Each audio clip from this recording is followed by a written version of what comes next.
आप लोगों को पता है कल SDPI का प्रोग्राम था, पब्लिक गैदरिंग थी। हमारी मोस्ट ऑफ दी पदाधिकारियों को हमने बुलाया था। इसके पहले हमारे बहुत सारे इलेक्शन के ताल्लुक से चर्चाएं हुई हैं। खास करके आज की जो पत्रकार परिषद है, हम इस चीज़ को जो है बोल्ड करना चाहते हैं, अंडरलाइन करना चाहते हैं कि मालेगांव की जो सियासत है वो सियासत को बदलने के लिए SDPI है। और हम जानते हैं कि पिछले कई सालों से चंद खानदानों का राज इस शहर के ऊपर रहा है। वो अलग अलग पार्टी लेके आते हैं और वही खानदान इस मालेगांव पे रूल करते हैं। और रूलिंग जो होती है, पूरे आवाम हर मर्तबा उनके बातों पे, उनके आश्वासनों के सामने यकीन करते हैं, लेकिन असल में हम देखते हैं कि एक स्लम की जैसा ये शहर बसा हुआ है। और यहाँ का डेवलपमेंट और नदी के उस पार का डेवलपमेंट में आप फर्क देख सकते हैं। वही कारपोरेशन है और सियासी नेता भी आप देख सकते हैं कि किस तरीके से और किस लेवल पे महापालिका को जो है उन्होंने ले जाकर पहुंचाया है। मुस्लिम बस्तियों के अंदर देखते हैं हम लोग क्या हालात है। महानगर पालिका के 4-5 बड़े काम होते हैं। अगर आप देखेंगे, सबसे पहले जो होता है वो पब्लिक का हेल्थ होता है। यहाँ पे महानगर पालिका के 3 हॉस्पिटल्स अगर देखेंगे हम लोग है, जिसमें से 2 बंद है और जो चालू है उस चालू हॉस्पिटल में सिवाय सर्दी और खांसी के कोई दवाई नहीं मिलती। क्यों? यहाँ इंसान नहीं रहते। तो कहने का मकसद है आप बेसिक इंफ्रास्ट्रक्चर, हेल्थ इंफ्रास्ट्रक्चर भी आप नहीं दे सकते। उसके आगे देखेंगे हम लोग रोड और रास्ते के बारे में बात करें, कारपोरेशन, फुटपाथ होना चाहिए, स्ट्रीट लाइट होना चाहिए, ये सारे बेसिक काम है। मालेगांव एक शहर ऐसा है, या मालेगांव जो सब मुस्लिम बस्तियां हैं, जहाँ पे फुटपाथ नाम की कोई चीज ही नहीं, जहन गुमान में नहीं है, क्योंकि रोड ही नहीं है तो फुटपाथ कहाँ से आएगा। तो जैसा वैसे अपनी जिंदगी यहाँ के नागरिक जो है गुजार रहे हैं।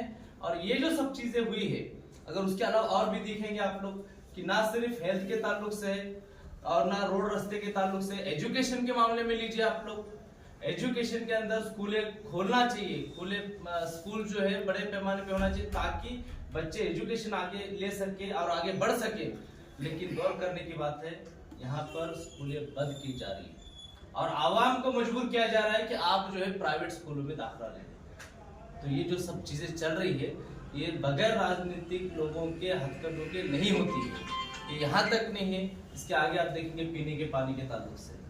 यहाँ इंसान रहते हैं, आप काला पानी पीना पड़ रहा है इन लोगों को यहाँ, और कितने दिनों के बाद में आप वहाँ बेसिक लोगों को पीने के लिए पानी नहीं दे पा रहे। ये जो सारी चीजें हुई है, ये हालत बदहाली जो हुई है यहाँ, इसके पहले जो सियासतदान थे उन्होंने सिर्फ अपने खानदान को मजबूत करने की काम किया हुआ है और इस इलेक्शन के अंदर जो है उन्होंने अपने घर भरने का काम किया हुआ है। चाहे उसके अंदर यहाँ के अभी साबित जो करंट MLA है मुफ्ती इस्माइल साहब हो या फिर आसिफ साहब हो, इन लोगों ने मालेगांव के आवाम की कभी नहीं सोची है, सिर्फ अपने खानदान का उन्होंने सोचा है।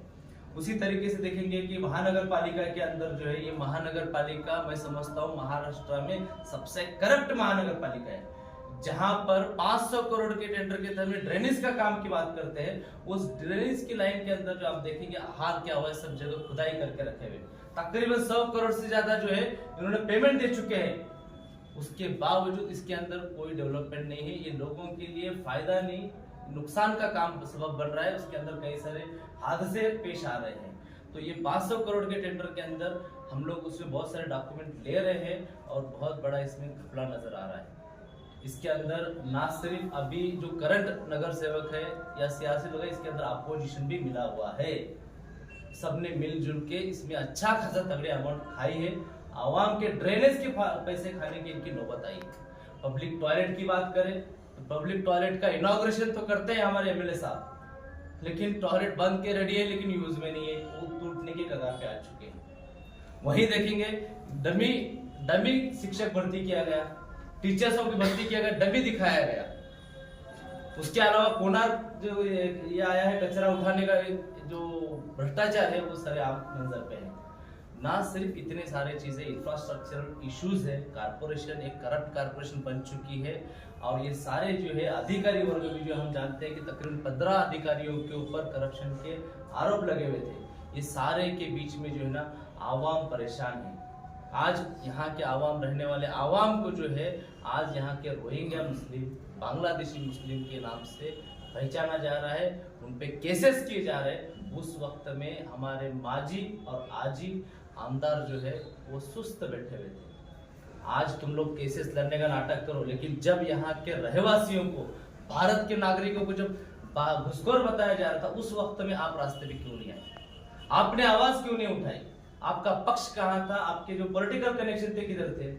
बीजेपी यहाँ पे आके मालेगांव में इलेक्शन नहीं लड़ सकती है, अजीत पवार आके यहाँ पे इलेक्शन नहीं लड़ सकता है, तो उन्होंने एक नया शगुफा लेके आए, इस्लाम पार्टी के नाम से आगे आ रहे। हमारा ये बोलना है कि यहाँ पे मालेगांव में अक्सरियत मुस्लिम आवाम रहती है और हम इस्लाम को जो है एक बहुत पाक नाम समझते हैं, और इस्लाम के ऊपर कोई अगर तनकीद करे हम बर्दाश्त नहीं कर सकते। इनके गंदे सियासत के चलते अगर किसी ने इस्लाम के ताल्लुक से अगर कुछ गलत बोला है, बोलेगा, भाजपा वाले तो बोलेंगे इस्लाम ऐसा है, इस्लाम वैसा है, बाद में जब केस का वक्त आएगा तो ये बोलेंगे हमने तो इस्लाम पार्टी को बोला है। मतलब आप भाजपा को जो है ना खुले दरवाजे करके दे रहे इस्लाम को टारगेट करने के लिए। ये आपके गंदी सियासत के लिए जो गंदगी मचा रहे हो, इस्लाम को इस्तेमाल कर रहे, ये बहुत ही जो है ना कंडेमेनेबल एक्ट है, ये बहुत गलत बात है। आप जो है ना दीन को इसमें घसीटो मत आपके गंदी सियासत के लिए। ये सारे पसे मंजर में जो है, इससे बढ़कर अगर यहाँ की आवाम बदलाव चाहती है, हमने कल प्रोग्राम लिया, काफी लोगों से मुलाकातें हुई, एक चीज हमें समझ में आई है कि मालेगांव के आवाम जो है ना इस सियासी खानदानों के गुलामगिरी से आजाद होना चाहिए। हम ये चाहते हैं कि आवाम के लोगों, आवाम की ताकत जो है इक्तिदार में आना चाहिए। आम लोग जो काम कर सकते हैं ऐसे लोगों को टिकट्स मिलना चाहिए, उनका नेतृत्व जो है ना कारपोरेशन में होना चाहिए, और जो अपकमिंग यंगस्टर्स है, जो नौजवान है, उनको पूरा मौका मिलना चाहिए। और ये जो सियासी खानदानों के जो यहाँ पे इक्तिदार में बैठे हुए हैं, इनको उखाड़ फेंकने का वक्त आ चुका है। एसडीपीआई जो है आने वाले कारपोरेशन इलेक्शन जो है पुरजोर तरीके से हम लोग लड़ने वाले हैं। हमारे पास बहुत सारे प्रपोजल आ रहे हैं अलग अलग वार्ड से, हम लोग उनका इंटरव्यूज कंडक्ट कर रहे हैं, उनको चेक कर रहे हैं। एक पाक, साफ और लड़ने वाली आवाज हम कारपोरेशन में भेजना चाहते हैं। एसडीपीआई इस अहद को लेकर आगे बढ़ रही है, इस ताल्लुक से काफी मीटिंग्स भी हो रही है। तो ये सारी चीजें हैं, हम लोग पूरे ताकत से लड़ने वाले, और हमें चाहते हैं कि अब वक्त आ चुका है कि इन सियासी खानदानों के गुलामगिरी से आज़ादी मिले। आप जानते हैं इस्लाम का नाम लिया है, लेकिन आवाम के लिए पार्टी नहीं बनी है, बल्कि अपने खानदान को प्रोटेक्ट करने के लिए पार्टी बनी है। इसी के तहत आप देखेंगे आने वाले चंद दिनों के अंदर अपने घर के अंदर जितने लोग हैं ना, उन लोगों को टिकट दिया जाएगा। आप सोचने की बात है, क्या मालेगांव में लायक लोग नहीं है जो आवाम की नुमाइंदगी कर सकते हैं? क्या इतने भी कैपेबल लोग नहीं है मालेगांव में जो पूरे अल्लाह सुब्हान व तआला के खानदान में पैदा कर दिए क्या सारे नगर से बनने के लायक? तो हमको आवाम को सोचने की जरूरत है कि ये जो गुलामगिरी चल रही है चंद सियासी खानदानों की, इसको खत्म करना है, और आवाम के जो नुमाइंदगी कर सकते हैं इसे इसको कारपोरेशन भेजना है। हम लोगों के पास अभी तकरीबन जो है 10 से 15 वार्डों के ताल्लुक से अभी तक हमारा कैलकुलेशन हुआ है, लेकिन बहुत सारे जगह से जहां से अभी तक हम लोगों ने कंफर्म नहीं किया है, लेकिन तकरीबन जो है सारे वार्ड से एसडीपीआई लड़ने वाली है, चाहे वो नदी के उस पार हो या इस पार हो। हम बात करते हैं आवाम के बेसिक इंफ्रास्ट्रक्चर की, और उनके कारपोरेशन को भी सीधा करने का काम इंशाल्लाह एसडीपीआई करेंगी जब चुन के आएगी। महानगर पालिका के चुनाव में कितने से करेंगे एक, और दूसरा है कि आप किसी से गठबंधन के बारे में सोच रहे थे, या कौन सी पार्टी से जो आपके ख्यालात मिलते या नहीं मिलते? हम लोग जो है, जैसे मैंने अभी बताया आप लोगों की 10 से 12 वार्डों के ताल्लुक से तकरीबन हमारा कैलकुलेशन हो चुका है कि हम लोग वहां से लड़ने वाले हैं। और भी जो वार्ड है जहां से पैनल कभी कहीं एक है कहीं दो है, उस ताल्लुक से बहुत सारे प्रपोजल आए हैं, लेकिन हर आने वाले को हम लोग टिकट नहीं दे सकते हैं, उनको ये नहीं रहता। लेकिन उसके ताल्लुक से एक ऊपरी लेवल पे डिस्कशन चल रहा है, लेकिन मुझे लगता है कि तकरीबन हम लोग सभी वार्डों में इलेक्शन इंशाल्लाह लड़ेंगे।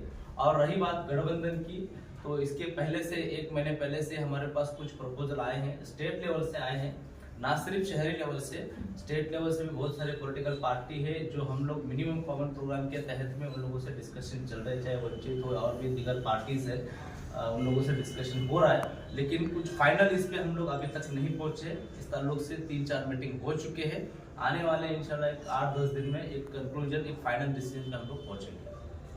मालेगांव शहर के मसाइल आपने कल भी आपकी तकरीर में रखी, ऐसा लग रहा है कि आप मालेगांव शहर में महीनों रहे थे, इतने सारे प्रॉब्लम मालेगांव के आपको पता है, ये सारे बुनकरों के मसले हैं, प्रॉब्लम के मसले हैं, सब के सब पूरी जानकारी आपको हो गई। जी। क्या SDPI इसकी कोशिश करेंगे कि अब आने वाले दिनों में मालेगांव महानगर पालिका पे बुनकर मेयर बैठ जाए? देखिए, मैंने अभी जस्ट बोला आपको कि यहाँ पे जो सही हकदार है उनकी नुमाइंदगी होना चाहिए। आप सोचिए, कारपोरेशन में अगर जो बुनकर है, जो मजदूर है, उनकी नुमाइंदगी जाती है तो वो लोगों ने जो झेला हुआ है तकलीफ, उनकी जो तकलीफ है ना, उसके वहां पे आवाज उठा सकते हैं। जो AC के कमरे में बैठ के एक खानदान के लोग चुन के देंगे, उनको उनकी तकलीफ का अंदाजा नहीं है। मालेगांव एक मजदूरों का शहर है। आप यकीन मानिए, यहाँ पे मजदूरों का सिर्फ एक्सप्लॉयटेशन होता है। उनकी जान की कीमत कोई नहीं, उनके हेल्थ के ताल्लुक से कोई नहीं। मालेगांव कारपोरेशन के तहत में मजदूर यहाँ पे ज्यादा होने के नाते कई सारे वेलफेयर स्कीम मजदूरों के लिए होना चाहिए था। उनका फ्री हेल्थ स्कीम्स होना चाहिए था, उनके बच्चों का एजुकेशन होना चाहिए था। ये बहुत सारी चीजें हैं। बेसिक इंफ्रास्ट्रक्चर, अगर मजदूर काम करने जाता है तो वहां पे मिलों के अंदर बेसिक इंफ्रास्ट्रक्चर नहीं है। ये सारे चीजें करा के देना चाहिए था कारपोरेशन ने, इसके बारे में सोचना चाहिए था, लेकिन उनकी नुमाइंदगी नहीं है। तो हम लोग जो है ना, हम पैसे के बुनियाद पे लोगों को टिकट नहीं दे रहे। अगर उनके अंदर काबिलियत है, लोग उनके मसलों को, लोगों को लगता है कि हाँ हमारे मसलों को, हमारे दर्द को समझते हैं, ऐसे लोगों को हम लोग टिकट देने वाले हैं। पैसे हमारे लिए इम्पोर्टेंट नहीं है, क्योंकि पैसे वो लोग लगाते हैं इन्वेस्टमेंट के तौर पे, जो 5 साल चुन के आने के बाद में से वसूल करके रखते हैं। और अभी जो सियासी लोग खानदान बैठे हुए हैं, ये लोग पैसे इन्वेस्ट करने वाले हैं। सियासत उनका बिजनेस है। 5-10 करोड़ लगाएंगे, उसके बाद में से वही 5-10 करोड़ जो है आवाम के, वो लोग लूटने का काम अगले 5 साल करते हैं। बुनकर मेयर बनेंगे, मेरा सवाल हमारा यही है। जैसे मैंने बोला कि ये आवाम की पार्टी है और ये मजदूरों का शहर है, और हम ये दिखाना चाहते हैं यहाँ पे बुनकर और मजदूरों के इससे मेयर बनाने की हमारी ख्वाहिश है। और इसको जो है ना, हम लोग रिप्रेजेंट कर रहे हैं, ताकि मालेगांव की पहचान जो है ना, वो कारपोरेशन में झलकना चाहिए। वो मेयर ही समझ पाएगा कि बुनकरों के मसले क्या है, और तभी जाके मालेगांव का उद्धार होगा। मालेगांव शहर एक मजदूरों का शहर है, तो अभी तक के SDPI के प्लेटफॉर्म से मजदूरों के लिए कोई ऐसा पर्टिकुलर डेटा सामने नहीं आया है। आगे आपके क्या प्लान है मजदूरों के ऊपर? बहुत अच्छे सवाल है। मैं आपको बोलता चलूँ, तकरीबन 600-650 मजदूरों का हम लोगों ने ट्रेड यूनियन जो है बना रहे हैं। वो अंडर प्रोसेस है। हम लोगों ने ऑफिशियली उसको डिक्लेयर नहीं किया है, लेकिन तकरीबन 600-650 प्राइमरी मेंबर्स हमारे पास मजदूरों के ताल्लुक से है। यूनियन हम लोग बनाने जा रहे हैं। और ना सिर्फ इस हद तक मालेगांव की ये जो लगा हुआ गंध है मजदूरों के हुकूक के ताल्लुक से, ये सिर्फ रास्ते की लड़ाई नहीं रहेगी। कुछ अहम फैसलों के लिए हमको जुडिशल जो होता है, कोर्ट का रास्ता भी इख्तियार करने की जरूरत है। उनके हुकूकों के लिए जाना पड़ेगा।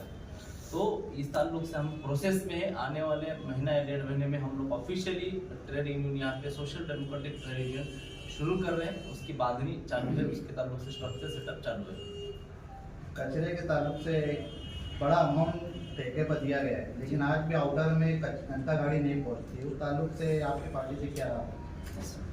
हम लोगों ने, हमारे कैडर्स और जो मेंबर्स हैं, इनमें काफ़ी हद तक एक कैडरलेस पॉलिटिकल पार्टी, हम हमारे कैडर्स को बताते हैं किस तरीके से गवर्नमेंट इंस्टीट्यूशन, चाहे वो कारपोरेशन हो, वार्ड ऑफिस हो, आप लोग उनको जवाबदेह रखना है, उनसे सवालात करना है, इंस्पेक्शन करना है, किधर पैसा गया, क्या किया, वो सब चीज़ों का।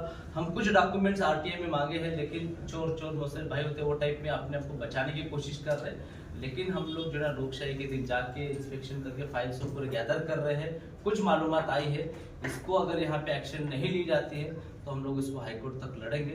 वो जितने भी घपले हैं, क्योंकि जो बर्थ सर्टिफिकेट का जो मसला हुआ है ना, आवाम को आप लोगों ने जो ना अपराधी बनाने का काम किया हुआ है। इसके अंदर अभी भी जो है, जो एजेंटगिरी चल रही है, जीना मुश्किल कर दे। यहाँ पैदा होके हमको साबित करना बोला कि हम पढ़ रहे कि हम लोग यहाँ पे। तो इस तरीके के जो मसले हैं, तो हम लोग उसके लिए जुडिशियल लड़ाई भी लड़ने वाले हैं। तो ये मसलों को हम लोग SDPI बखूबी जानती है। और हमारे लिए यहाँ पे कोई, हम लोग यहाँ पे इलेक्शन के अंदर कोई खानदान आपके सामने नहीं लेके आ रहे, किसी शख्स को नहीं लेके आ रहे। हम आवाम की आवाज़ को और आवाम के नुमाइंदों को आपके सामने लेके आएंगे। शुक्रिया।